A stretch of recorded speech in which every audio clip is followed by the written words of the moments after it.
Assalamualaikum sahabat-sahabat misteri.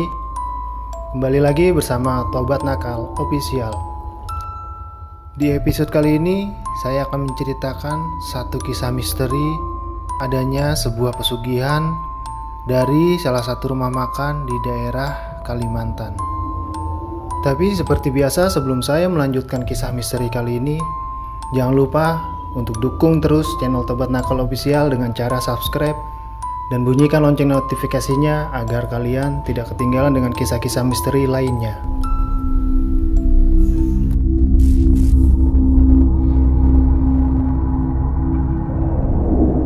Mencari pekerjaan di zaman sekarang memanglah tidak mudah.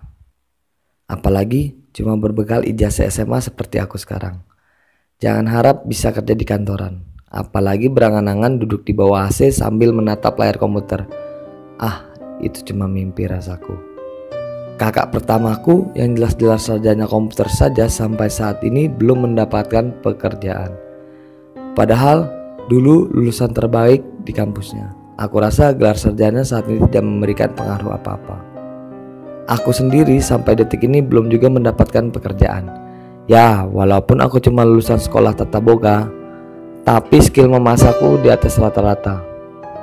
Walaupun aku seorang pria, keahlian masakku tidak kalah hebat dengan wanita-wanita di luaran sana.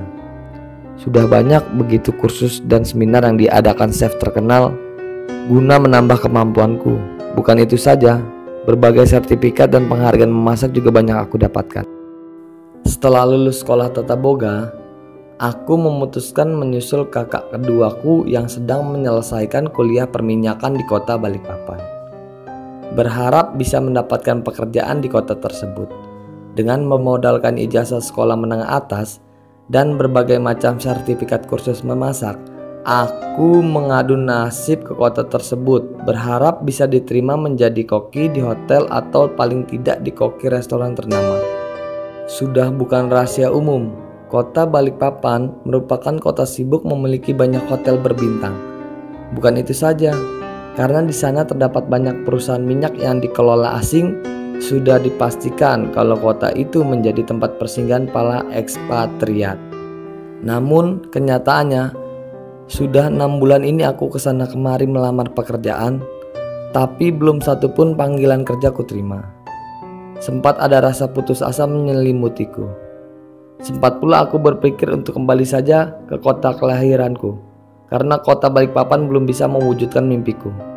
Singkat cerita, siang itu setelah mengikuti job fair yang diadakan Dinas Tenaga Kerja, aku singgah sebentar ke salah satu rumah makan. Rumah makan ini bisa dibilang sangat terkenal, enak dan ramai pengunjung. Dari anak sekolahan hingga pegawai terlihat banyak makan di sini. Tempatnya juga cukup besar, hingga mampu menampung banyak pengunjung. Waktu mencoba makan di sana, sebagai seorang yang terbiasa memasak, aku rasa tidak ada yang spesial dari makanan yang dihidangkan. Namun anehnya banyak sekali pengunjung di rumah makan ini. Sempat berpikir mungkin karena harganya yang relatif murah, makanya menarik daya minat orang banyak.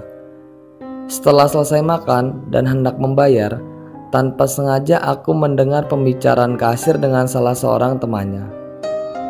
"Gus, gimana? Kita belum dapat pengganti Mbak Rauda." "Mana susah lagi cari orang pinter masak, takutnya nanti dapat yang asal masaknya. Bisa-bisa pelanggan malah nggak cocok sama makanannya," ucap kasir.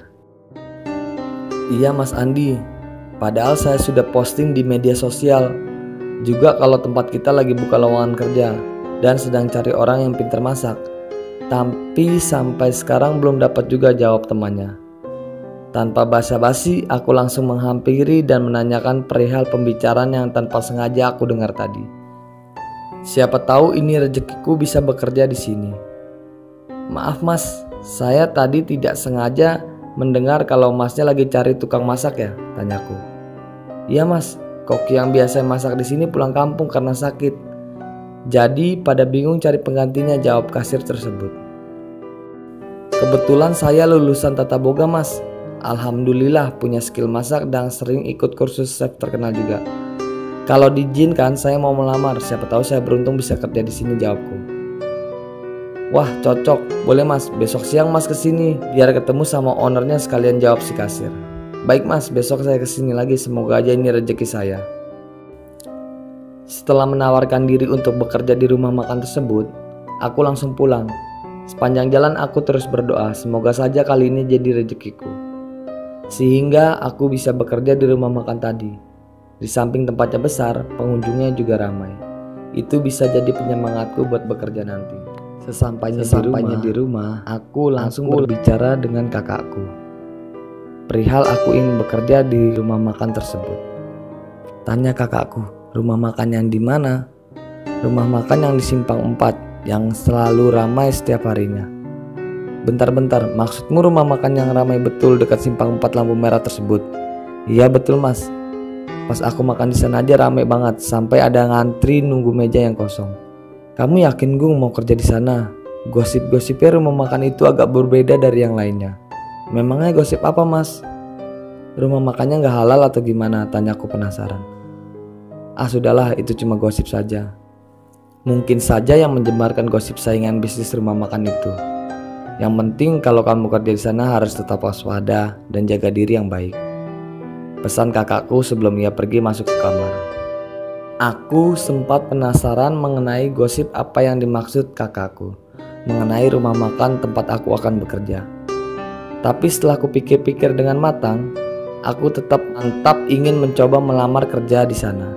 Dan semoga saja ini keputusanku yang tepat, dan tentunya semoga ini rezekiku untuk bekerja di sana. Keesokan harinya, setelah menyiapkan berkas lamaran dan sertifikat kursus memasak yang aku punya, aku langsung bergegas meluncur ke tempat makan kemarin. Sesampainya di sana, aku disambut dan langsung disuruh menghadap pemilik rumah makan yang kebetulan ada di ruang kerjanya. Saat masuk ruangan kerja, si pemilik rumah makan tersebut nampak nuansa Islami yang di dalamnya. Ruangan yang juga penuh dengan kaligrafi dan guci-guci antik. Aku sempat yakin kalau pemilik rumah makan tersebut pasti kolektor benda antik. Sebut saja namanya Pak Haji dan Bu Haji. Saat di ruang kerja, hanya si istri atau Bu Haji yang ada di tempat karena sang suami sedang ada di urusan di luar kota. Tanpa basa-basi, kuutarakan maksud kedatanganku untuk melamar kerja dan menjadi koki menggantikan pegawai yang dikabarkan resign karena sakit. Setelah menanyakan pengalaman dan melihat semua sertifikat memasakku, alhamdulillah Bu Haji menerimaku untuk bekerja di tempatnya dengan syarat aku harus tinggal di sana. Karena rumah makan buka dari jam 9 pagi, maka kegiatan masak-memasak dimulai dari subuh. Sebab itulah semua pekerja harus tinggal di tempat yang sudah disediakan. Karena aku masih bujangan dan tidak memiliki tanggungan apa-apa, akhirnya aku sanggupi permintaan Bu Haji untuk tinggal di sana. Dan mulai besok aku sudah bisa bekerja. Hari-hari pertama aku bekerja tidak menemukan kesulitan yang berarti. Alhamdulillah, aku bisa menyesuaikan diri dengan menu masakan yang harus dihidangkan di rumah makan itu. Malahan ada beberapa pengunjung rumah makan yang bilang ke kasir kalau masakan yang sekarang cita rasanya jauh lebih enak dari sebelumnya. Namun, ada satu hal yang masih mengganjal di benakku. Di lantai 1 tak jauh dari dapur tempatku memasak, ada satu kamar yang sepertinya cukup besar dan kamar itu tidak boleh dimasuki oleh orang sembarangan.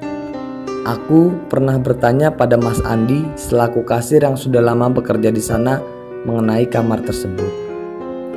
Akan tetapi, Mas Andi hanya mengingatkanku untuk tidak membuka pintu atau sesekali mencoba masuk kamar tersebut kalau tidak ingin dipecat oleh owner.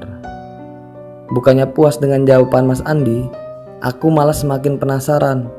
Aku akhirnya memberanikan diri bertanya kepada pekerja yang lain mengenai kamar tersebut. Mas Agus, sebenarnya itu kamar apa sih? Kok kita nggak boleh masuk? Tanyaku membuka pembicaraan.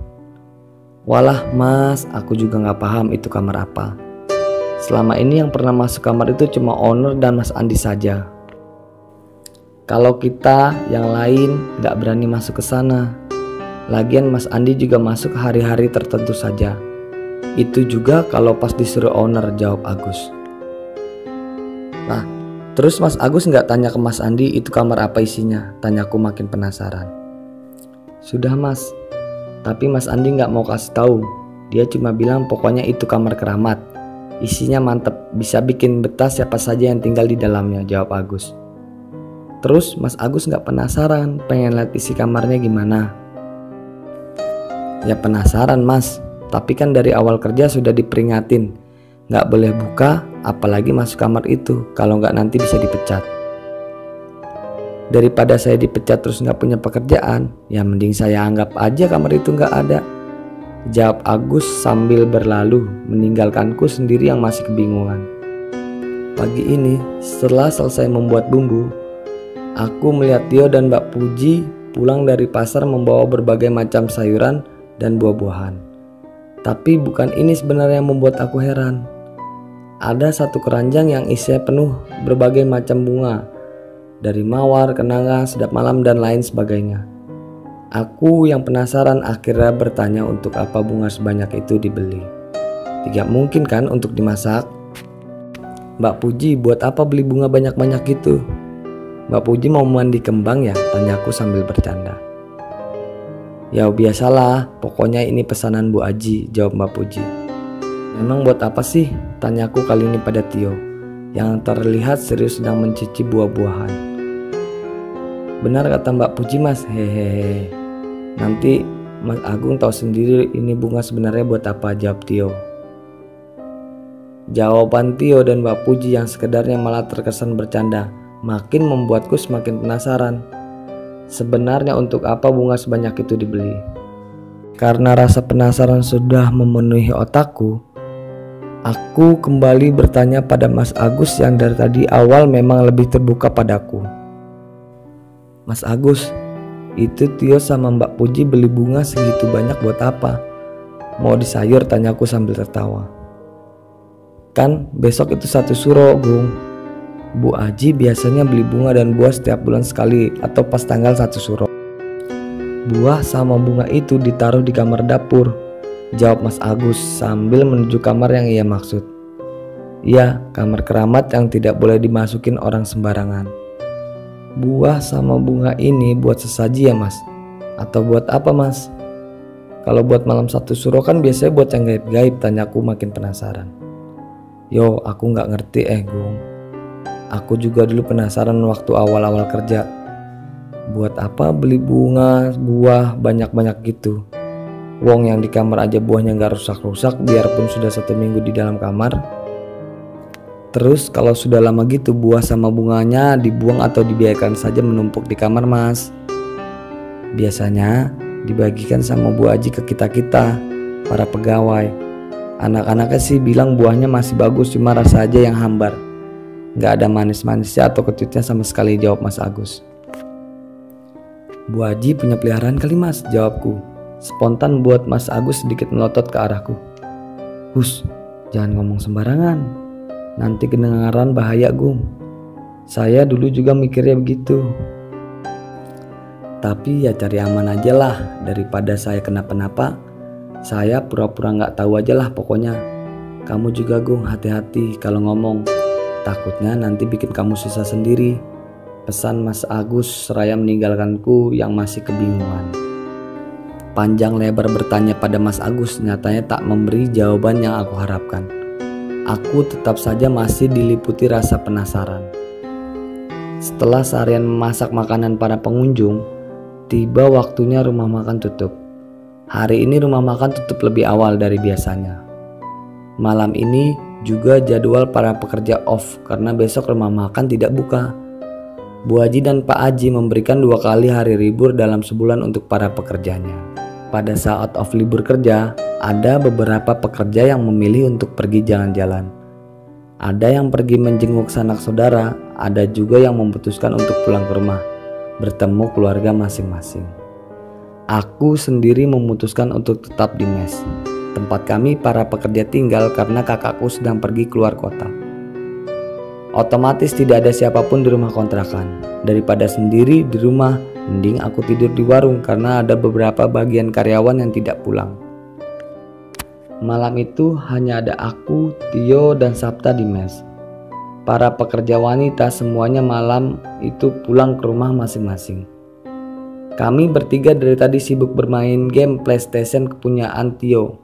yang sengaja dia bawa dari rumah untuk hiburan di mes.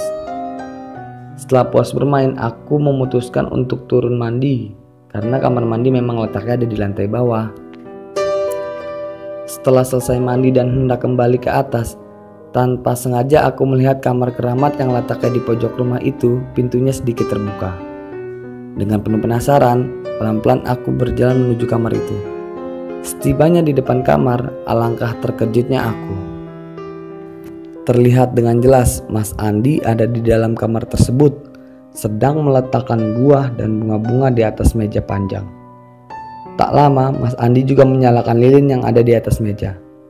Yang membuatku tak kalah terkejut, isi kamar itu sendiri. Ruangannya serba kuning, gorden berwarna kuning, taplak meja berwarna kuning, lalu mejanya sendiri seperti terbuat dari perunggu dan di atasnya ada tempat air berbentuk bulat yang sudah pasti berwarna kuning juga. Perlahan aku semakin mendekat dengan pintu kamar. Kulihat dengan jelas ada ranjang juga di kamar itu. Ranjang berukuran besar dilengkapi kelambu berwarna kuning.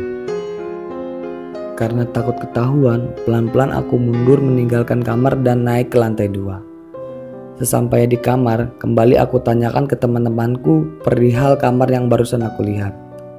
Kalian pernah gak sih lihat isi kamar di bawah itu apa? Sabta yang tadinya sedang asik bermain langsung menoleh ke arahku. Aku sih gak pernah tahu isinya apa. Yang aku tahu gak boleh buka, apalagi masuk ke dalam, jawab Sabta. Pasti Mas Agung mikirnya itu kayak kamar peliharaan Bapak dan Bu Haji kan? Pertanyaan Tio pas dengan apa yang aku pikirkan saat ini. Kok kamu tahu ya aku mikir begitu? Lah iya, wong dulu aku mikirnya juga begitu kok Mas. Sama persis kayak Mas Agung. Dulu waktu awal-awal kerja di sini, aku sempat heran kenapa itu kamar kayaknya keramat betul. Sampai semua pekerja gak boleh masuk ke dalamnya. Batinku, wah pasti ini ada yang gak beres. Jangan-jangan Pak Haji dan Bu Haji punya peliharaan yang ditaruh di kamar itu, cerita Tio. Apalagi setelah aku mulai kerja di sini. Ada beberapa karyawan di sini yang meninggal dunia, tapi menurutku meninggalnya nggak wajar. Sontak penjelasan Tio kali ini berhasil membuat rasa penasaranku semakin memuncak. Nggak wajar gimana maksudmu? Apa mereka meninggalnya di rumah ini? Meninggalnya sih memang bukan di rumah ini Mas, tapi kayak bergantian gitu loh. Pertama Mbak Rahmi.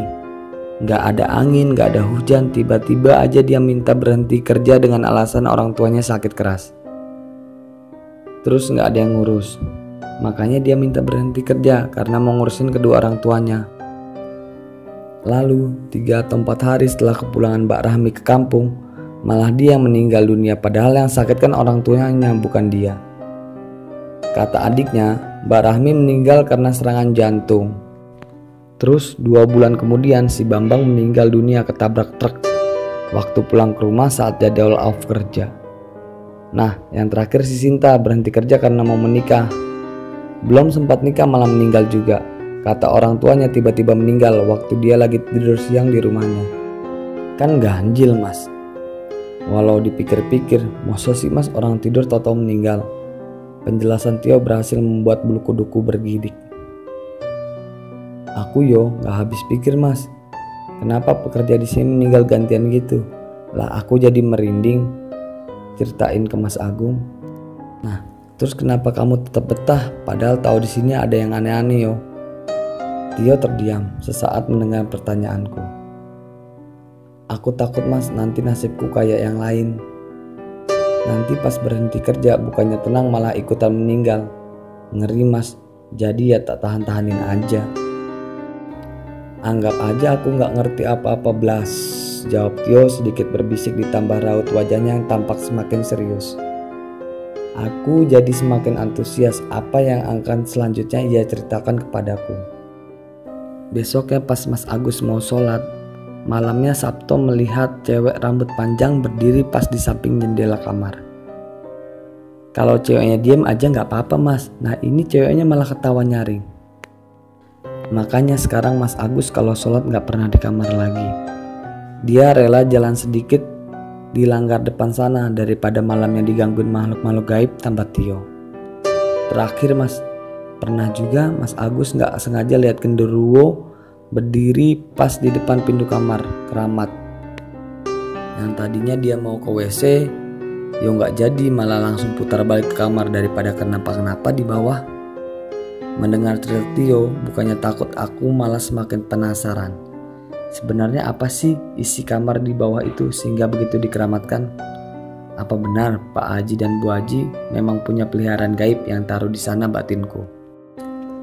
Hari berlalu, walaupun masih sangat penasaran, aku belum berani untuk bertanya lebih lanjut kepada Mas Andi perihal apa yang ia lakukan malam 1 Suro kemarin di kamar keramat tersebut. Apa benar ia sedang menaruh sesaji di kamar tersebut? Aku semakin bertentang ingin sekali memasuki kamar yang dikeramatkan Pak Haji dan Bu Haji itu. Siapa tahu setelah masuk aku mendapatkan jawaban yang selama ini aku cari. Hari ini rumah makan kebanjiran pengunjung. Dari pagi sampai siang tidak ada henti-hentinya. Pengunjung keluar masuk untuk makan. Salah satunya yaitu rombongan peserta MTQ yang hendak bertolak ke Samarinda. Aku sendiri sampai kewalahan memasak makanan yang mereka pesan. Setelah selesai memasak semua pesanan makanan pengunjung, aku memutuskan untuk istirahat makan siang bergantian dengan temanku yang lain. Saat sedang asik merokok di parkiran rumah makan, aku melihat ada seorang pria yang berperawakan seperti santri atau mungkin juga seorang ustadz.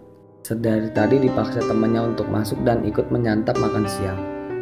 Ia terlihat enggan dan selalu menolak untuk bergabung dengan teman-teman lainnya yang sudah terlebih dahulu masuk ke dalam rumah makan. Karena penasaran, aku menghampiri pria itu. Dalam hati aku sempat berpikir, mungkin si pria tidak cocok dengan masakan yang dihidangkan, sehingga ia tidak mau masuk untuk ikut makan. "Pak, kok gak ikut masuk ke dalam sama-sama teman lainnya?" tanyaku seraya mengambil posisi duduk di sampingnya. "Gak apa-apa Mas, saya di sini aja nungguin mereka sampai selesai." "Memangnya kenapa Pak? Bapaknya lagi puasa? Atau memang kurang suka sama masakan di rumah makan ini?" tanyaku sekarang dengan raut sedikit penasaran. "Saya nggak lagi puasa kok Mas, cuma saya nggak kepengen aja makan di sini. Rumah makannya jorok Mas. Maaf kalau saya harus jujur." Jawabannya sempat menyelut emosiku. Jorok. Dalam hatiku bertanya-tanya, jorok yang dimaksud pria ini seperti apa? Karena para pekerja di sini tidak pernah sedikit pun membiarkan makanan jatuh ke lantai. Dan setiap pengunjung selesai makan, para pekerja sigap langsung membersihkan meja-meja dan sisa makanan para pengunjung. Aku pun selalu menjaga kebersihan dan kehigienisan semua makanan yang aku masak. "Jorok gimana Pak maksudnya? Rumah makanannya bersih-bersih aja kok Pak. Dapurnya juga bersih kan, kelihatan dari luar," ucapku mencoba meyakinkannya. "Mas coba lihat, itu piring makanannya lagi dijilatin sama jin Mas," ucapnya sambil menunjuk ke arah tumpukan piring di dalam rumah makan. Sontak aku terkaget mendengar pernyataan pria tadi. Jin sedang menjilati piring makan.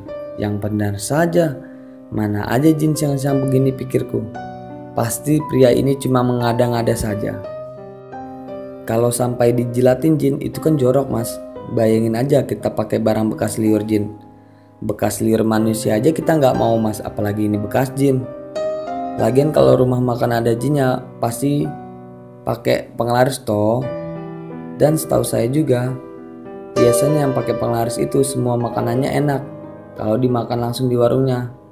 Tapi kalau dibawa pulang pasti makanannya nggak enak atau bahkan bisa cepat basi, ucap pria itu menjelaskan. "Jin Pak, masa ada jin sih Pak di situ?" Kuarahkan tanganku untuk menuju ke arah tumpukan piring makan di dalam warung. "Bapak yakin bisa lihat jin?" tanyaku kembali meyakinkan. "Saya yakin seyakin-yakinnya Mas.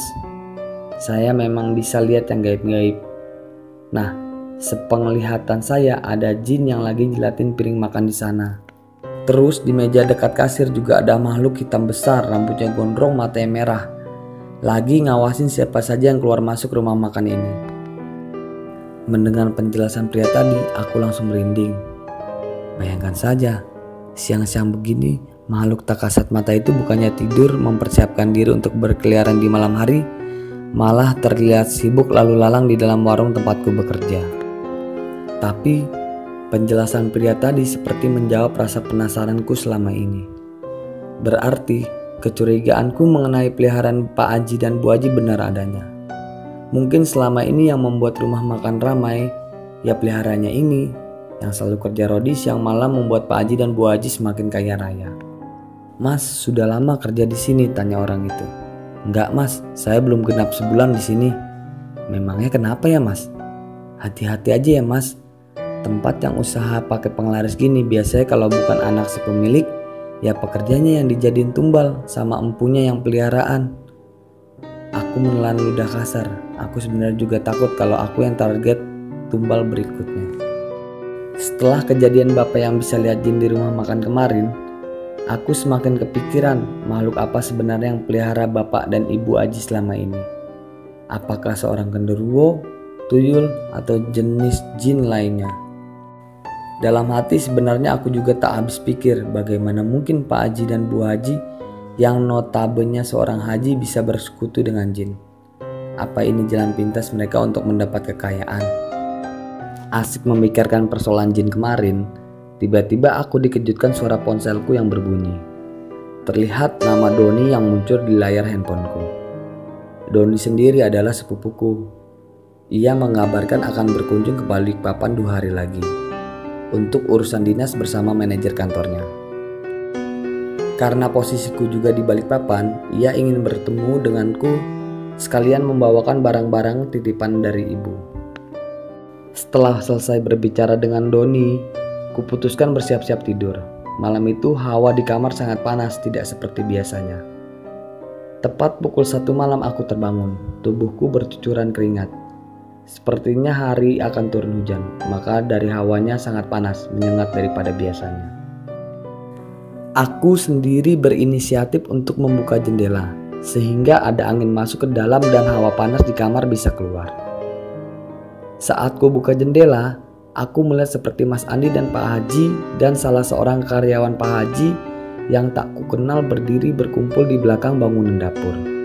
Mau apakah mereka tengah malam begini di luar sana? Agar tak ketahuan, sengaja aku bersembunyi di balik tirai jendela kamar. Perhatikan dengan seksama apa yang mereka lakukan di bawah sana. Terlihat dari kejauhan kalau Mas Andi menuju halaman luar.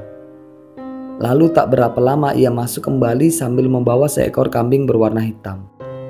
Mau apa kambing sebesar itu dibawa ke halaman belakang? Seingatku juga tak ada menu kambing di warung kami. Lalu untuk apa Mas Andi malam-malam begini menggiring kambing ke belakang dapur? Lagi-lagi pertanyaan muncul di kepalaku. Setelah berhasil menggiring kambing hitam ke belakang dapur, karyawan Pak Haji satunya membantu Mas Andi untuk menarik tali yang dikaitkan kepada kepala si kambing. Tak lama mereka menarik dan memegangi kambing itu dengan kuat hingga si kambing terbaring di tanah. Setelah si kambing tenang dan tak melakukan perlawanan, Pak Haji menaruh bak plastik persis di bawah kepala si kambing tadi.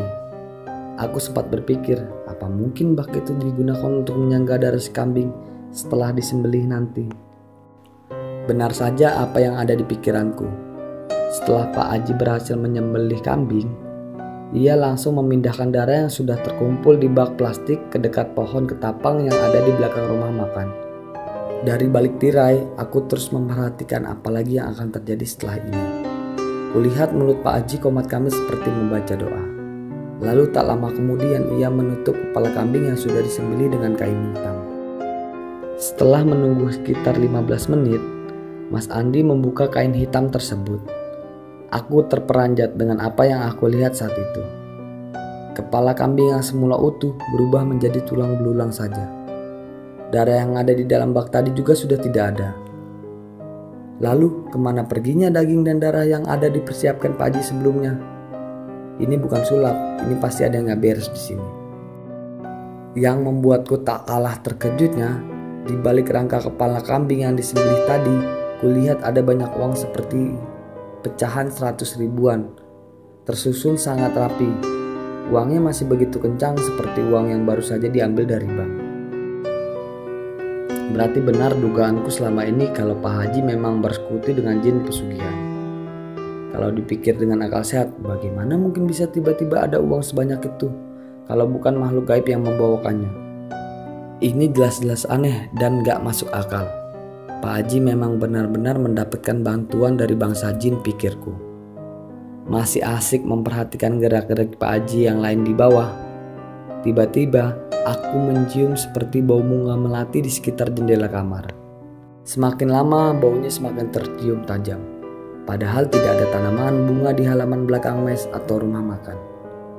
Karena merinding, aku memutuskan untuk menutup jendela dan melanjutkan tidur.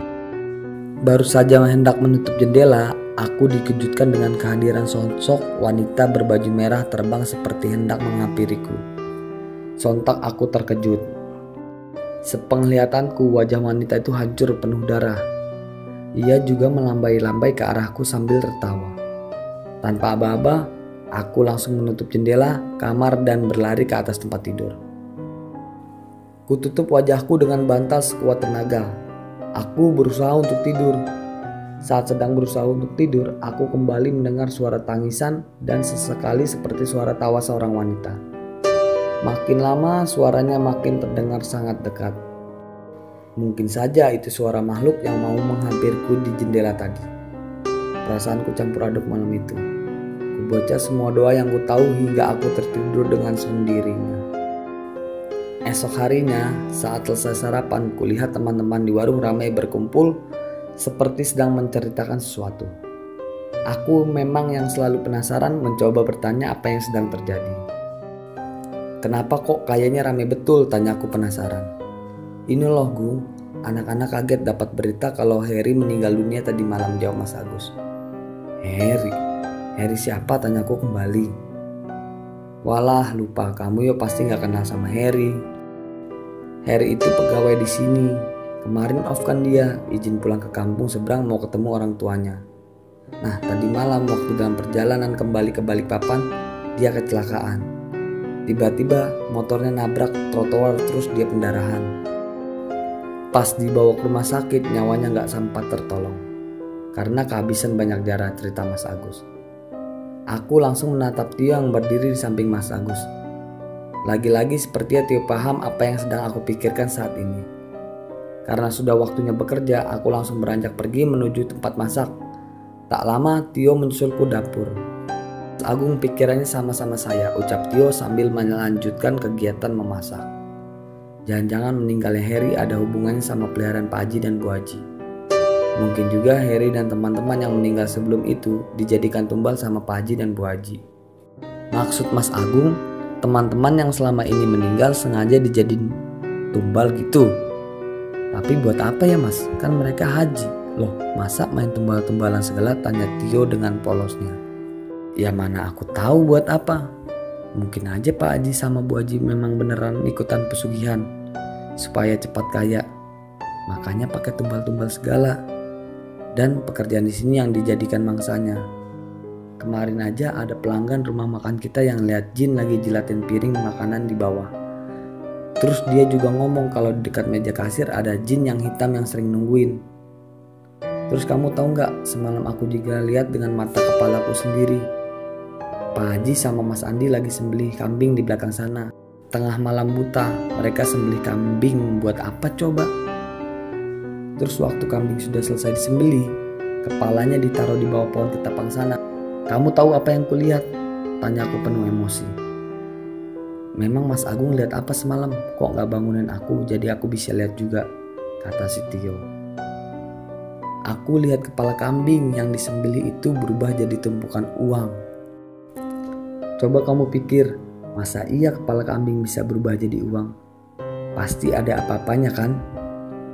Dan yang bikin lebih takut, pas mau nutup jendela ada cewek pakai baju merah terbang dari pohon kayak mau nerekam aku. Rambutnya panjang, terus mukanya hancur pula. Jawabku seketika kembali merinding mengingat kejadian semalam yang hampir mencelakaiku. Jangan-jangan cewek rambut panjang yang Mas Agung lihat itu sama kayak anak-anak lihat sebelumnya. Ya mungkin, tapi sudahlah, gak usah dipikirin. Ada yang lebih penting selain itu. Ini masalah teman-teman satu persatu pada meninggal. Kalau begini terus semuanya bisa habis dijadikan tumbal buat jin peliharaannya Pak Haji. Masa kamu mau mati gak wajar gitu? Tanyaku diikuti raut wajah khawatir dari Tio. Terus kita mesti gimana mas? Sudah terlanjur basah ini kita kerja di sini. Kalau kita tiba-tiba minta berhenti pasti kita akan jadi sasaran berikutnya. Aku masih mau hidup mas. Aku loh belum merasakan indahnya punya pacar atau enak-enakan menikah. Jawab Tio kali ini berhasil membuatku sedikit tersenyum. Ada benarnya yang dikatakan Tio barusan. Kami sudah terlanjur basah jadi pegawai di sini. Mau tidak mau kami terlibat dalam urusan pesugihan Pak Haji.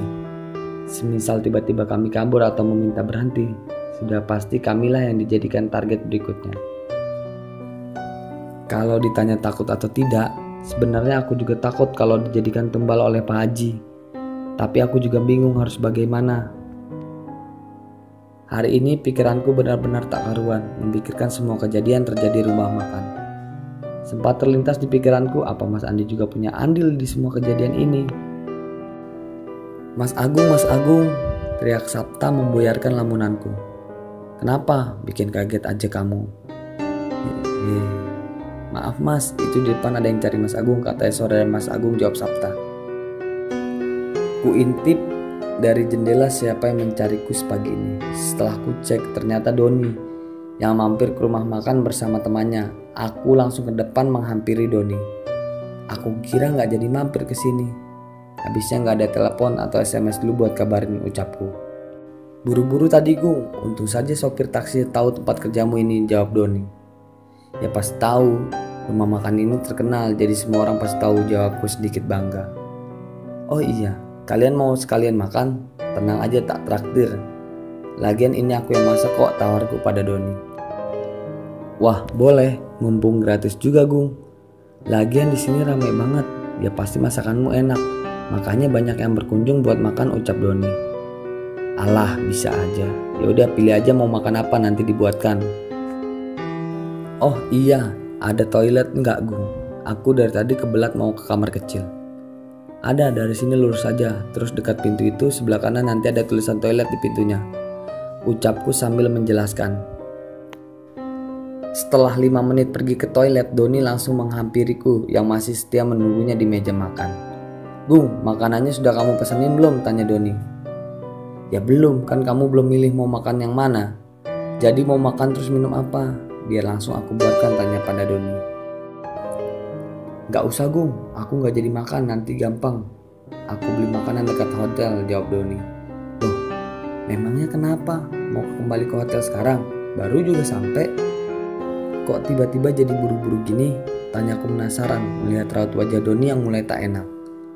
Gung, kamu kerja di sini udah berapa lama sih? Ada guratan serius dan penuh tanya yang Doni pancarkan dari wajahnya. Belum lama, baru juga mau 2 bulanan, jawabku. Terus kamu tahu kalau di sini rumah makannya pakai penglaris atau pesugihan gitu? Aku mulai menyadari kemana arah pembicaraan Doni kali ini. Maksudnya, kamu tahu nggak tadi pas aku di toilet lewat dapur terus sengaja aku lihat banyak penunggu rumah makan ini yang lagi jilatin sayuran di meja situ. Kamu harus tahu juga salah satu penunggu yang mukanya maaf penuh luka, kotoran dan nanah. Lukanya itu netes-netes ke makanan yang dimasak. Itu yang bikin aku jijik mau makan di sini Gung, ucap Doni menjelaskan. Aku menepuk jidatku. Aku benar-benar lupa kalau Doni memang punya kemampuan melihat makhluk gaib sedari kecil. Mendengar penjelasan Doni mengenai penunggu dapur, seketika perutku merasa mual. Sama seperti Doni, aku pun merasa jijik kalau tahu makanan yang aku makan ternyata sudah dimacam-macami sama makhluk lain. Terus kamu lihat apa lagi Don? Sebenarnya aku juga sudah ngerasa ada yang aneh sama rumah makan ini. Gak cuma kamu yang ngomong soal penunggu yang terlihat di dapur itu. Kemarin juga ada pengunjung yang bisa lihat. Asal kamu tahu saja, para pekerja di sini juga pada meninggal bergantian beberapa bulan terakhir ini, ceritaku. Jangan-jangan mereka dijadikan tumbal sama bos kamu Gung, lanjut Doni. Sama, pikiranku juga sama denganmu. Aku sebenarnya pengen berhenti dari kemarin, tapi aku takut. Aku takut kalau aku yang bakal dijadikan mangsa berikutnya. Kamu ke ustadz saja minta tolong buat di pagar gaib atau apa gitu biar gak diganggu sama peliharaannya bos kamu Gung. Daripada kamu kenapa-napa, kamu mau apa mati konyol di sini, saran Doni. Iya juga sih, omongan kamu ada benarnya juga. Ya udah, nanti aku cari tahu dulu di mana Ustadz yang bisa kasih pagar gaib buat jaga-jaga balasku. Ucapan Doni mengenai pagar gaib ada benar juga menurutku. Siapa tahu kalau sudah di pagar gaib, aku dan teman-teman yang lain bisa selamat dari gangguan makhluk gaib yang ada di warung. Gung, kamu ngelamunin apa? Aku lagi mikirin soal pagar gaib itu loh. Di sini aku merantau, jadi ya nggak tahu di mana harus mencari pertolongan. Ya kamu banyakin sholat sama ngaji aja Gung, biar nggak diganggu sama peliharaan bos kamu, saran Doni. Yo aku sih sholat, terus cuman nggak pernah sholat di mes sekarang. Setiap mau sholat pasti jalan kaki jauh dulu ke langgar depan sana. Pengen aja sholat di mes tapi serem juga. Takut nanti digangguin kayak salah satu pekerja yang tempo hari pernah sholat di kamar, jawabku menjelaskan. Ngapain takut Gung? Kalau kita takut ya mereka semakin ganggu. Kalau takut terus kapan bisa ngelawannya? Kamu enak tinggal ngomong aja. Lah ini aku tempo hari beneran diganggu sama mereka. Takut sih enggak. Coba tapi kalau muka makhluk rusak-rusak yang ngeri juga, jawabku. Yang ngerti itu artinya takut Gung. Gimana sih kamu? Kalau aku memang sudah biasa melihat yang begini, bahkan ada yang lebih parah lagi. Saran aku kamu konsultasi atau tanya ke ustadz harus gimana. Kalau bisa keluar mending keluar terus pergi jauh-jauh aja biar nggak diganggu lagi Gung, ucap Sony menambahkan. Setelah panjang lebar bercerita dengan Doni akhirnya pamit pulang. Sepanjang malam aku kepikiran apa yang dilihat Doni di dapur tadi siang. Akibatnya aku jadi tidak nafsu untuk menyantap makanan apapun yang ada di rumah. Aku takut kalau makanan yang aku makan sudah dijilatin oleh makhluk gaib peliharaan Pak Haji. Siang ini aku dan Mas Agus bersama-sama pergi ke masjid untuk melaksanakan sholat Jumat. Selesai sholat Jumat, Mas Agus mengajakku untuk tidak buru-buru kembali ke warung makan, tapi diam sejenak terlebih dahulu di masjid. Mas Agus, aku mau tanya, tolong jawab jujur ya. Yo langsung aja Gung, ngapain pakai basa-basi segala. Mas Agus tahu nggak sih sebenarnya rumah makan tempat kita kerja itu pakai penglaris atau pesugihan gitu? Mimik mukaku kali ini tampak sangat serius. Jadi kamu sudah tahu semuanya, kata Mas Agus. Ya aku ngerasa aja Mas, kayak ada yang aneh di tempat kerja kita. Selama ini aku cuma berani tanya ke Tio untuk memastikan kejanggalan yang sering terjadi di warung makan. Yang kamu pikirkan itu sama kok Gung, sama yang ada di pikiran saya sebelumnya. Dan semua pekerja lama juga pada tahu kalau Pak Haji dan Bu Haji memang ikut pesugihan. Makanya punya kamar keramat segala macem. Cuma ya kami nggak ada yang berani komentar. Memangnya sejak kapan Mas Pak Haji menjalani praktik pesugihan ini? Aku ikut mereka dari rumah makan masih kecil, belum punya banyak pelanggan sampai sekarang sudah terkenal di mana-mana. Sebenarnya Pak Haji dan Bu Haji itu dulu biasa saja, lurus-lurus aja, nggak ada yang aneh. Tapi kejanggalan mulai terjadi saat mereka baru pulang dari Jawa. Tiba-tiba saja mereka sering bikin sesaji setiap malam Jumat lalu ditaruh di depan pintu dapur. Nggak lama mereka bikin ruangan khusus buat naruh sesaji. Yang lebih mengherankan lagi, setelah anak kedua Pak Haji dan Bu Haji meninggal, mereka mendadak jadi kaya raya. Yang dulunya nggak punya apa-apa langsung bisa beli ruko buat dijadikan rumah makan baru. Memangnya anaknya Pak Haji meninggal kenapa Mas, tanyaku.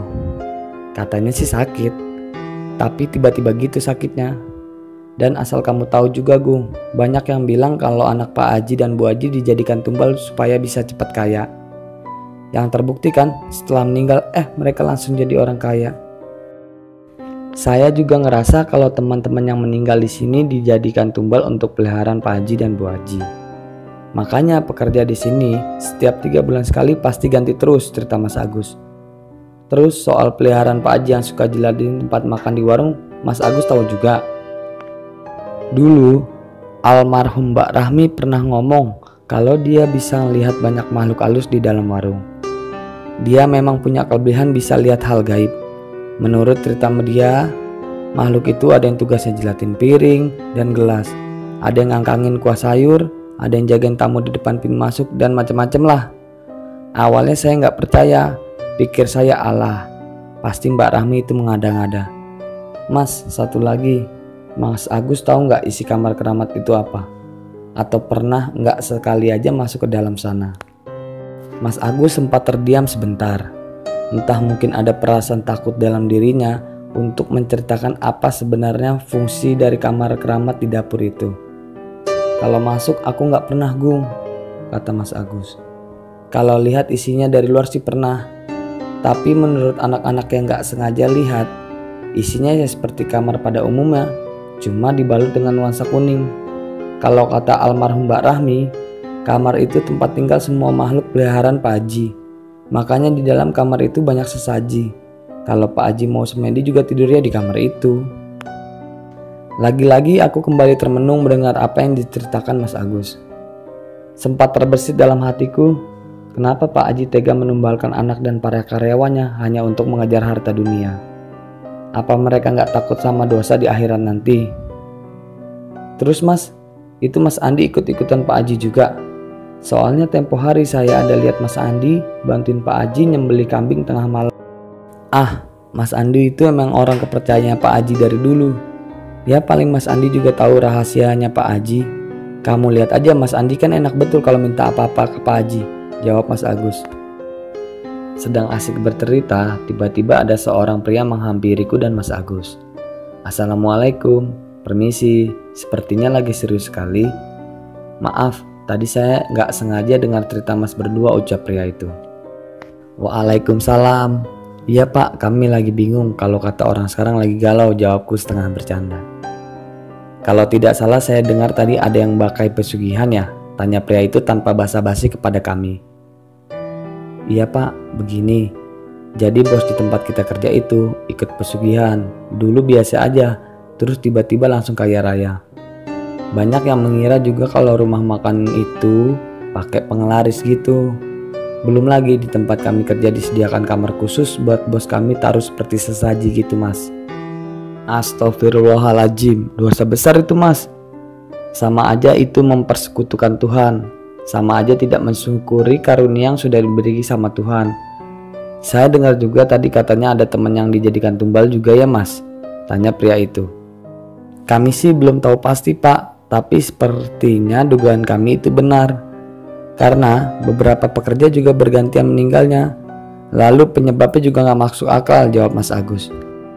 Sebenarnya kami pengen berhenti bekerja di sana. Tapi kami takut Pak, kalau setelah berhenti malah dijadikan tumbal berikutnya. Jadi kami serba salah gitu, jawabku. Sabar Mas, banyak-banyak berdoa aja minta petunjuk sama Allah. Pasti dikasih jalan keluar. Saya punya kenalan Mas sama Ustadz yang mungkin bisa bantuin Mas, ucap pria itu menawarkan. Ya Mas, kami harus gimana ya, tanyaku. Besok lusa Mas ke masjid ini lagi aja, setelah Ba'da Isya. Nanti saya tunggu sama Pak Ustadznya. Semoga setelah ini masalah Mas bisa teratasi ya, ucap pria itu. Setelah bertukar nomor handphone dan menentukan jam untuk bertemu lusa nanti, aku dan Mas Agus bergegas untuk kembali ke rumah makan. Sepulangnya dari sholat Jumat, aku dan Mas Agus kembali menjalani rutinitas seperti biasa. Hingga malam harinya setelah selesai mandi dan keluar makan malam, aku, Mas Agus, dan Tio kembali ke kamar. Masih dengan topik yang sama, kami saling bertukar pikiran bagaimana caranya agar bisa berhenti segera mungkin dari warung makan ini. Kami harus gerak cepat sebelum kami yang dijadikan sasaran tumbal. Tiba-tiba terdengar suara jendela kamar seperti dilempar sesuatu dari luar.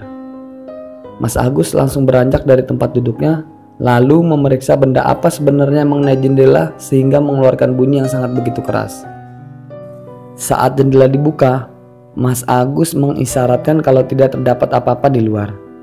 Aku yang penasaran ikut menghampiri Mas Agus, lalu mengamati keluar jendela. Namun sama seperti Mas Agus sebelumnya, aku juga tak melihat apa-apa. Tapi ada yang aneh, saat kami mencium bau amis yang sangat menyengat. Mas, nyium gak? Tanyaku berbisik sambil melirik tajam ke arah Mas Agus. Iya, bau amis kan maksudmu? Mas Agus seperti paham kemana arah tujuan pertanyaanku. Semakin lama, bau amis tadi semakin tercium tajam di hidung. Saat Mas Agus hendak menutup jendela, tiba-tiba muncul sesosok kepala yang terbang di antara daun jendela. Bayangkan saja kepala manusia dengan lidah menjulur dan usus yang terburai menggantung ke sana kemari. Aku yang shock langsung berteriak karena kaget dengan apa yang aku lihat. Seumur hidupku, baru kali ini aku melihat makhluk seperti itu. Tio yang menyadari kami dalam keadaan bahaya, langsung berlari mengambil sapu. Aku sempat tak paham untuk apa ia mengambil sapu. Tidak mungkin dalam keadaan genting seperti ini Tio menyapu kamar. Aku baru sadar ternyata ia bermaksud mengusir kepala terbang itu dengan menggunakan sapu. Tapi kepala itu keburu pergi. Cepat-cepat Mas Agus menutup jendela kamar dan menguncinya dengan rapat.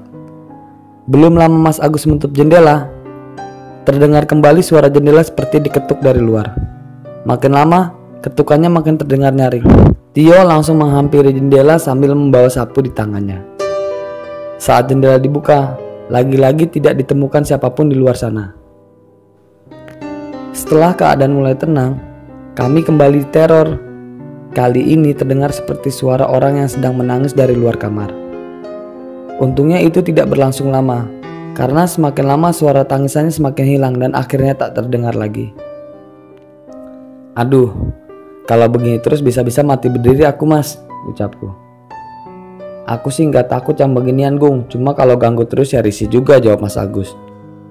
Memang sebelumnya sering muncul makhluk aneh-aneh begini mas, atau baru-baru ini saja, tanyaku kembali ke Mas Agus. Dulu pernah muncul penampakan begini pas aku selesai sholat di kamar. 2 kali sholat, 2 kali juga digangguin. Makanya sekarang aku nggak pernah sholat lagi di sini. Mending sholat di langgar depan. Nggak apa-apa walaupun jauh, jawab Mas Agus. Kalau aku sih pertama lihat orang hitam besar dekat tangga turunan. Tak kira itu Mas Sapam, tapi kok diam aja pas dipanggil-panggil, cerita Tio. Mas, bentar dulu. Jangan-jangan mereka tahu mas kalau kita punya rencana mau pergi dari sini. Makanya kita digangguin begini. Padahal sebelumnya kita kan aman, tentram, damai. Kalau benar seperti itu bahaya ini mas. Nanti yang ada kita diteror setiap hari, ucapku. Kamu ada-ada aja Gung. Ya udah cepetan tidur, nanti keburu yang lain pada ikutan muncul.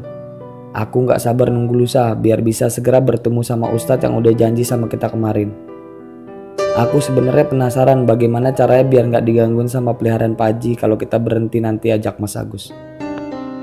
Hari ini aku, Mas Agus, dan Tio sudah bersiap-siap ingin bertemu Pak Ustadz di masjid depan jalan. Setelah mandi dan makan malam, kami berjalan kaki menuju masjid tersebut. Tapi keanehan kembali terjadi. Sudah sekitar 10 menit kami berjalan kaki, namun tak juga sampai ke masjid yang kami tuju. Padahal jarak rumah makan ke masjid cuma sekitar 300 meter saja. Mas, ngerasa gak sih ada yang aneh dari tadi? Tanya Tio, yang mulai menyadari ada yang ganjil sedari tadi. Iya, dari tadi jalan kita kok gak sampai-sampai ya? Kayak muter di sini-sini aja, tanya Mas Agus. Aduh, mati kita. Yakin deh, pasti dikerjain lagi sama makhluk gaib, ucapku mulai cemas. Aku beristighfar dalam hati berharap ini cepat selesai. Kalau tidak, sudah dipastikan kami bisa tua di jalan. Dari tadi nggak sampai-sampai. Kulirik Tio, dia sibuk menoleh ke kanan ke kiri. Kulihat Mas Agus sedang sibuk mencari sesuatu di saku celana. Setelah kuperhatikan, ternyata Mas Agus sedang mencari rokok. Setelah dapat, ia langsung menyalakannya. Mas Agus kok sempat-sempatnya ngerokok sih? Kan kita dalam keadaan genting sekarang. Kamu diem aja. Aku ingat kata orang tuaku. Orang zaman dulu kalau diganggu makhluk halus harus nyalakan api atau rokok. Pasti gak bakal diganggu lagi, Mas Agus menjelaskan. Walah mas, gak ada hubungannya api sama mengusir setan, ucapku meremehkan. Setelah Mas Agus menghisap dan menghabiskan 1 puntung rokok, apa yang ia ceritakan sebelumnya benar terbukti. Kami akhirnya bisa sampai ke masjid yang berada di depan jalan. Dari halaman masjid sudah terlihat Pak Ustadz yang sebelumnya janjian untuk bertemu dengan kami hari ini. Assalamualaikum Pak Ustadz, maaf udah bikin nunggu lama, ucapku. Waalaikumsalam. Iya nggak apa-apa mas, silakan duduk. Sebenarnya sih kami udah dari tadi berangkatnya pak, tapi hampir 20 menit jalan kaki nggak sampai-sampai. Kayaknya kami dikerjain makhluk halus lagi, ucap Tio. Iya, memang sampean-sampean ini dikerjain. Itu yang ngerjain lagi nungguin kalian di luar sambil mondar-mandir, jawab Pak Ustadz. Tapi kami semua tak satu pun melihat sosok yang ia maksud. Ya Allah, Nggak bisa pulang ini kita kalau sudah ditungguin di luar begitu. Gimana ini Mas Agus? Masa malam ini kita tidur di masjid? Aku mulai panik mengingat saat pergi saja kami sudah diganggu, apalagi saat pulang nanti. Memangnya yang gangguin kami kali ini siapa Pak Ustadz? Tanya Tio mulai penasaran. Biasa Mas, makhluk halus yang badannya gede terus kulitnya hitam. Pasti ngerti maksud saya itu, jawab Pak Ustadz sambil tersenyum. Walah, Pak Ustadz gak usah dilanjutin lagi. Saya paham yang Pak Ustadz maksud itu siapa. Pasti genderuwo yang nungguin di luar. Sudah, tenang saja kata Pak Ustadz. Kalau kalian takut nanti saya temanin kalian pulang bertiga. Insya Allah kalian bisa sampai di rumah dalam keadaan selamat. Oh iya, saya sudah dengar permasalahan kalian dari teman saya. Jadi bos kalian ikut pesugihan dan tumbal-tumbal segala macam gitu ya? Tanya Pak Ustadz. Iya Pak, jadi kami mesti gimana ya?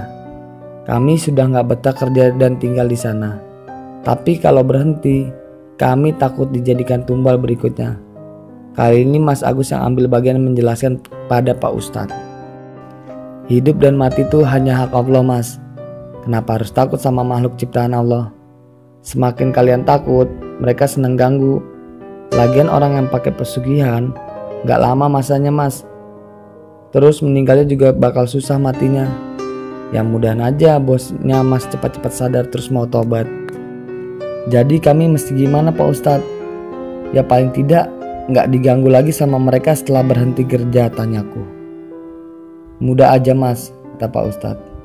Yang pertama, Mas semua harus rajin sholat dan rajin mendekatkan diri sama Allah. Gak boleh bosan minta perlindungan sama Allah. Insya Allah Mas semua pasti selamat, jawab Pak Ustadz singkat. Ah, masa cuma begitu saja Pak Ustadz? Apa gak ada cara signifikan yang harus dilakukan supaya nyawa kami gak terancam? Ucapku. Seperti diberi pagar gaib, jimat atau melakukan ritual yang bisa membuat kami jadi terlindungi. Aku sempat gerutu dalam hati, karena aku merasa solusi yang diberikan Pak Ustadz sepertinya tidak efektif. Kok diam aja Mas? Tanya Pak Ustadz. Masnya ragu. Pertanyaan Pak Ustadz tiba-tiba menyadarkanku dari lamunan.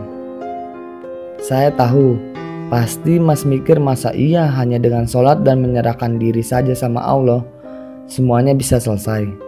Gini Mas, mulai besok Mas bisa ikutin cara yang saya ajarin. Jadi setiap Mas masuk kamar atau tutup jendela, biasakan baca minimal bismillah. Syukur-syukur kalau Mas semua hafal ayat kursi. Perbanyak ngaji surat Al-Baqarah. Dan yang terakhir, kalau malam ini kalian sempat, siramkan air yang saya kasih ini ke seluruh ruangan rumah tempat tinggal kalian. Ucap Pak Ustadz sembari memberikan sebotol air mineral kemasan besar kepada kami. Ini air apa Pak Ustadz? Tanyaku. Itu air yang biasa sudah saya campur daun bidara dan sudah saya bacakan surat untuk meruqyah rumah. Insya Allah setelah disiramkan seluruh ruangan di rumah gak ada lagi yang bakal ganggu Mas semua. Pak Ustadz, satu lagi. Jadi kami beneran gak perlu jimat, bakar kemenyan atau pagar gaib untuk melindungi diri kami dari gangguan makhluk halus yang ada di rumah? Tanya aku meyakinkan. Gak perlu lah Mas pakai jimat-jimat pelindung, bakar kemenyan, sebagian buat menghindari makhluk halus. Nanti jatuhnya syirik Mas, malah dapatnya dosa. Yakin aja Mas sama Allah. Insya Allah berguna buat ngelindungin Mas. Coba deh kalau nggak percaya, tambah Pak Ustadz. Setahu aku kalau pakai jimat-jimat atau bakar kemenyan yang ada bukan ngusir makhluk gaib, tapi malah ngundang mereka semua buat datang ke tempat Mas. Sepertinya Tio ada beneran juga kali ini. Apa jadinya kalau mereka datang semua ke kamarku? Setelah panjang lebar mendengar penjelasan Pak Ustadz, kami bertiga memutuskan untuk pulang. Saat keluar masjid, terasa hawa dingin menyelimuti kami. Sepanjang jalan pulang kami bertiga hanya diam, tak banyak bicara. Berbeda pada saat kami berangkat tadi. Sampai pada saat Mas Agus menyadari ada sosok wanita tengah mengikuti kami. Kok merinding ya Mas? Bisikku pada Mas Agus. Ya gimana nggak merinding? Masa kamu nggak lihat itu di atas pohon beringin ada siapa? Mas Agus memajukan bibirnya seperti memberi isyarat ada Mbak Kunti di sana. Terus kita mesti gimana Mas? Tanyaku. Ya sudah, kita baca surat-surat pendek aja yang kalian hafal. Sesampainya di warung, kami bertiga langsung bergegas naik ke kamar. Selesai mengganti baju dan bersiap untuk tidur, Mas Agus malah sibuk mengajakku dan Tio untuk menyiramkan air yang diberikan Pak Ustadz sebelumnya. Aku, Mas Agus, dan Tio langsung keluar kamar dan menyiram serta menyisiri tiap sudut ruangan, memastikan tidak ada satupun tempat yang terlewatkan. Setelah menemani Mas Agus dan Tio menyirami seluruh bagian warung dengan air pemberian Pak Ustadz, tiba saatnya kami bersiap kembali naik ke lantai atas. Baru saja ingin melangkah menuju tangga, kami melihat Mas Andi masuk dari arah belakang menuju kamar keramat. Kami langsung sembunyi di balik meja agar Mas Andi tak menyadari keberadaan kami, yang jelas-jelas sedang mengintip kegiatan apa yang sedang dilakukannya. Mas Andi terlihat jelas sedang membawa nampan berisi makanan dan minuman. Mungkin saja itu sesaji untuk makhluk gaib di dalam sana.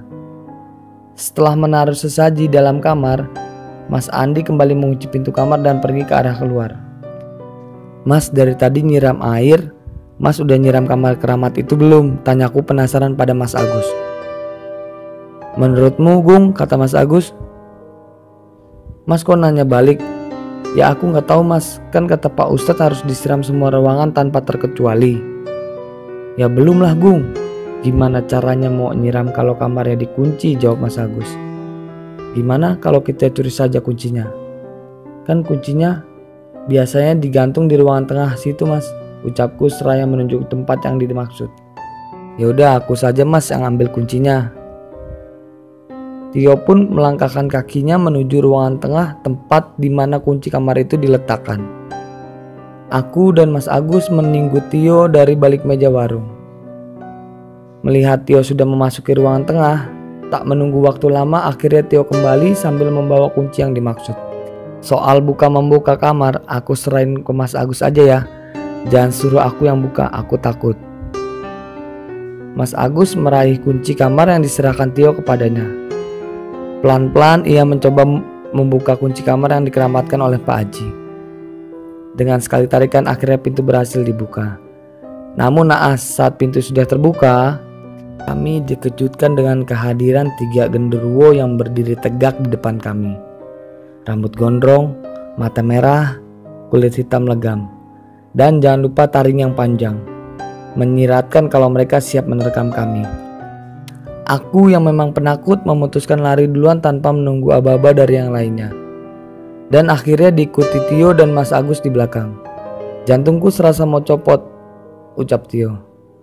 Telat dikit aja kayaknya kita bakal dimakan sama mereka, sahutku pada Tio yang terlihat masih mengatur napas. Aku nyerah Mas, nyerah, jawabku. Kalau Mas Agus mau kembali ke sana buat nyiramin airnya, aku gak ikutan, sahutku. Kita pikirkan besok saja gimana caranya nyiramin air dari Pak Ustadz ini. Sisa kamar itu saja yang belum kita siram. Yaudah, ayo kita masuk kamar. Badanku sudah sakit semua dari tadi dikejar sama makhluk halus. Bentar Mas, ini kamar kok gak bisa dibuka? Kucoba memutar genggam pintu kamar dan benar saja ucapan Tio. Kamar tempat kami tidur pintunya tidak bisa dibuka. Seingatku, kamar kami pintunya memang tidak ada kuncinya dan memang tidak pernah terkunci, walaupun ada orang maupun tidak ada orang di dalamnya. Belum sempat aku menyelesaikan kalimatku, samar-samar aku mendengar suara wanita tertawa. Makin lama suara tawanya makin terdengar dengan nyaring. Aku yang ketakutan merapatkan badanku pada dinding kamar. Benar saja, belum sampai hitungan detik, lagi-lagi Mbak Kunti menampakkan dirinya persis di samping gudang yang berseberangan pas dengan kamar kami. Mbak Kunti itu tertawa menyeringai, matanya melotot ke arahku. Mas Agus mau kemana Mas? Tiba-tiba saja Mas Agus berlari ke arah lantai bawah. Apa Mas Agus takut sehingga lari meninggalkan aku dan Tio berdua di depan kamar? Aku saling tatapan dengan Tio, ku isyaratkan agar Tio tidak meninggalkanku seperti Mas Agus barusan. Tak lama Tio dengan beraninya membaca surat-surat pendek Al-Quran yang dia hafal dengan nyaring dan lantang. Tapi apa yang terjadi? Mbak Kunti bukannya pergi malah tertawa mengolok kami. Semakin lama tawanya semakin menjadi-jadi. Kami hampir menyerah dengan semua cara yang sudah kami coba. hingga terlihat Mas Agus datang kembali dari arah bawah dan langsung menyiramkan air ke arah Mbak Kunti yang masih setia berdiri depan pintu. Tak lama terdengar suara erangan disertai asap. Setelah itu Mbak Kunti hilang dari hadapan kami. Dan anehnya pintu kamar yang tadinya terkunci seketika terbuka dengan sendirinya. Oh iya Mas, aku ya penasaran, itu air apa yang sampean siram ke Mbak Kunti tadi, tanya Tio penasaran. Ini loh air yang dikasih Pak Ustadz. Waktu kita lari setelah lihat genderuwo itu, aku nggak sengaja jatuhin botolnya di bawah. Jadi ya tadi lari ke bawah nyariin botol ini dulu, untungnya mempan pas disiram ke Mbak Kunti. Terus sisa airnya kapan kita siramkan ke kamar keramat itu Mas, tanya Tio. Walah, siram menyiram aku nyerah wes. Nanti pas kita masuk genderuwonya nungguin di balik pintu lagi. Gimana kalau kita siram besok pagi aja sebelum warung buka, ajak Tio. Oke, besok pagi sebelum warung buka kita coba. Kalau kamu takut nanti aku yang siram dalam sana, kalian cukup jagain dari luar aja, ajak Mas Agus. Dan sepertinya rencana yang lebih baik, karena aku dan Tio cuma bertugas menjaga dari luar kamar. Oke deal, jawabku. Besok setelah subuh kita lancarkan aksinya. Sekarang kita tidur daripada keburu diganggu sama mereka lagi. Keesokan harinya sebelum sholat subuh, aku, Tio, dan Mas Agus bergegas menuju lantai bawah. Karyawan lainnya juga belum ada yang terlihat bangun pagi ini. Jelas saja karena saat ini masih setengah 5 subuh. Sedangkan teman-teman lainnya baru memulai pekerjaan jam 7 pagi. Tepat di depan kamar yang dimaksud, Mas Agus membuka kunci kamar secara perlahan. Seperti dari malam, hanya dengan sekali putaran, kamar keramat akhirnya terbuka. Aku sudah siap memasang kuda-kuda. Bukan untuk menghadapi makhluk halus, tapi kuda-kuda untuk melarikan diri jikalau genderuwo semalam kembali datang menghadang kami. Aman kayaknya, ucap Mas Agus. Mas Agus melanjutkan langkahnya masuk ke dalam kamar. Aku dan Tio masih berdiri di depan kamar sambil memeriksa sekitar. Takut kalau ada orang yang melihat apa yang sedang kami lakukan. Tiba-tiba terdengar suara hantaman keras dari arah dapur. Aku sudah pasti kaget setengah mati. Malah sudah bersiap-siap untuk melarikan diri. Sampai Tio memastikan dari mana suara itu berasal. Dan ternyata hanya seekor kucing yang tanpa sengaja menjatuhkan panci dari atas meja dapur. Aku lega bukan main. Kira Mbak Kunti atau genderuwo kembali melancarkan aksi untuk meneror kami. Gimana Mas Agus, sudah selesai belum? Tanya Tio yang sudah penasaran karena Mas Agus terlihat lama di dalam sana. Mas, cepetan, kataku. Baru saja kami berinisiatif untuk menyusul Mas Agus sudah keluar disertai senyum yang lebar. Misi selesai. Ayo cepat kita kembali ke kamar, ajak Mas Agus. Tanpa berucap sepatah kata pun, kami semua langsung bergegas kembali ke kamar. Sesampai di kamar, Tio langsung menutup pintu dengan rapat, takut kalau ada yang mendengar percakapan kami. Jadi gimana Mas, semua sudut kamarnya udah Mas siram, tanyaku. Sudah semua Gung, dari ranjang, meja, nampan, sesaji semuanya. Tapi ini airnya masih sisa dikit, jawab Mas Agus. Gimana kalau air sisanya kita campur di makanan atau minuman Pak Haji aja? Kan nanti siang Pak Haji ada jadwal ke warung. Aku sedikit kaget dengan ajakan Tio yang ingin memberikan sisa air pemberian Pak Ustadz ke Pak Haji. Menarik, tapi apakah tidak berbahaya, pikirku. Bahaya enggak Mas? Nanti Pak Haji kenapa-napa lagi. Ini kan air putih biasa Gung. Cuma bedanya ini air udah diruqyah sama Pak Ustadz. Jadi gak mungkin berbahaya, wong gak ada racunnya, jawab Mas Agus. Ada benarnya kata Mas Agus dan Tio. Ini kan cuma air putih biasa, jadi gak mungkin membahayakan. Lagi pula aku juga penasaran efek apa yang akan ditimbulkan setelah Pak Haji memakan atau meminum air yang sudah dicampurkan air ruqyah ini. Setelah itu, kami pun bergegas kembali ke kamar dan beristirahat sambil menunggu rumah makan buka dan Pak Haji datang untuk kunjungan ke rumah makan. Singkat cerita, rumah makan buka jam 10 pagi. Kami beraktivitas seperti biasanya.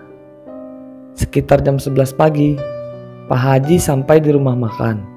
Kami pun bertiga merencanakan gimana caranya untuk mencampurkan air dari Pak Ustadz ke makanan atau minuman Pak Haji.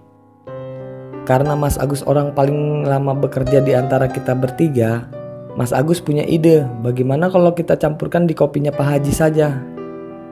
Kami pun bertiga sepakat dan Mas Agus mendapatkan tugas membuatkan kopi ke Pak Haji. Selang beberapa lama Pak Haji minta dibuatkan kopi. Lalu dibuatkanlah kopi dan diantarkan ke meja Pak Haji. Kami pun bertiga melihat dari kejauhan Pak Haji meminum kopi tersebut. Saat itu pun belum terjadi reaksi apa-apa. Waktu menunjukkan jam 12, saatnya jam makan siang. Tamu pun mulai banyak yang berdatangan, aktivitas seperti biasanya, dan kami mulai sibuk melayani dan menyiapkan pesanan mereka. Di saat kami sedang di dapur, tiba-tiba terdengar suara teriakan dari salah satu tamu. "Ini makanan apa?" Kemudian kami menghampiri tamu yang berteriak tadi dan bertanya kepada tamu tersebut, "Kenapa Pak? Ada yang bisa dibantu?" Pengunjung tersebut bukannya menjawab tetapi malah membanting piring makanannya. Kami pun bertambah panik. Dan pengunjung tersebut berkata, "Ini makanan apa? Kok baunya amis darah dan bau busuk?"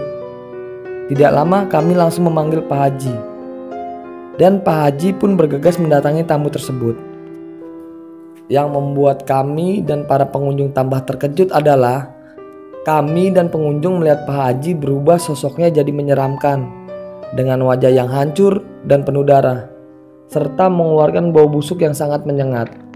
Sontak para pengunjung pun berlarian meninggalkan rumah makan. Dimulai dari kejadian itu rumah makan menjadi sepi pengunjung dan kami pun tidak pernah diganggu oleh makhluk peliharaan Pak Haji. Dan tidak perlu waktu lama rumah makan menjadi bangkrut. Kami bertiga, saya, Agus, dan Tio mengundurkan diri, diikuti dengan karyawan lainnya, terkecuali Mas Andi yang masih setia kepada Pak Haji. Setelah 1 minggu keluar kerja, kami mendapatkan kabar buruk bahwa Mas Andi meninggal dunia karena kecelakaan di depan rumah makan. Dan kemudian Pak Haji Bu Haji menjadi gila. Itulah akhir cerita dari pesugihan rumah makan. Semoga kita semua bisa mengambil hikmah dan pembelajaran dari cerita tersebut. Akhir kata, Assalamualaikum warahmatullahi wabarakatuh. Salam tobat nakal.